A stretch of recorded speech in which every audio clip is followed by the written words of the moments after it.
Qur'an was originally revealed in the Arabic language. However, the Qur'an also engages with foreign languages such as Hebrew. Here are some examples. Chapter 2 recounts an incident with the Israelites. And recall when we took your covenant and raised over you the mount, saying, take what we have given you with determination and listen. They said instead, we hear and disobey. And their hearts absorbed the worship of the calf because of their disbelief. The children of Israel were very rebellious towards God, with the golden calf incident epitomizing their disobedience. Quranic commentators note that their statement, we hear and disobey, was not literally vocalized by the Israelites, but rather is symbolic of their disobedient actions, which reflected this very attitude of hearing and disobeying. This happens to be a brilliant play on words from the Old Testament book of Deuteronomy. Go near and listen to all that the Lord our God says.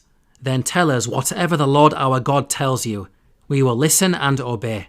In the Old Testament, the Israelites say, we listen and obey, which is shamatnu wa asinu in Hebrew.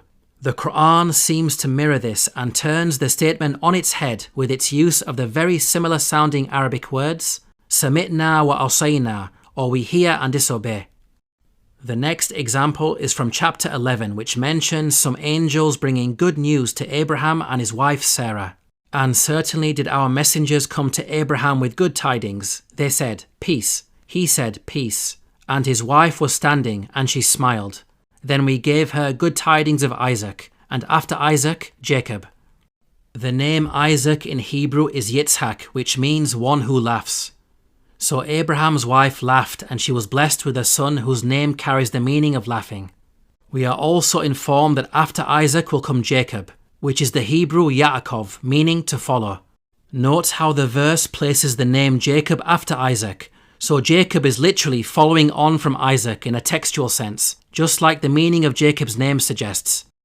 The next example is from chapter 19, which mentions Prophet Zechariah receiving glad tidings of a child. O Zechariah, indeed we give you good tidings of a boy whose name will be Yahya. He said, my Lord, how will I have a boy when my wife has been barren and I have reached extreme old age? The Qur'an states that Prophet Zechariah was given the good news of a child called Yahya.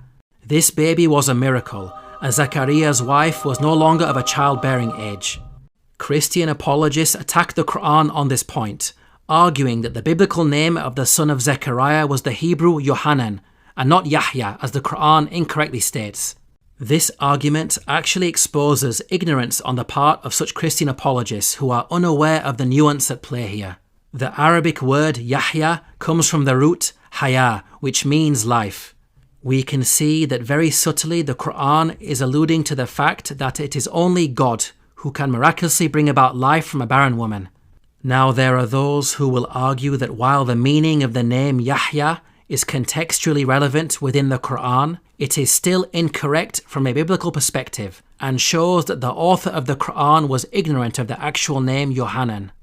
Consider then the fact that the Qur'an directly alludes to the Hebrew name in the following related verses. God said, O Yahya, take the scripture with determination, and we gave him judgment while yet a boy, and affection from us, and purity, and he was fearing of God. Note that the word used to describe Yahya here, affection, is the Arabic Hanan, which is very similar to the Hebrew Yohanan.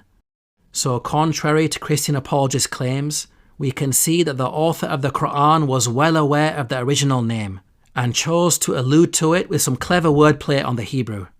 Now it's important to note that while the classical Quranic exegetes took considerable time and effort to analyze the language and rhetoric of the Qur'an, none of their commentaries mention any of these examples of wordplay with the Hebrew language.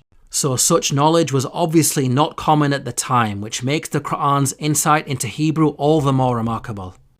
In conclusion, this video has analysed a handful of examples of what makes the Qur'an a literary masterpiece.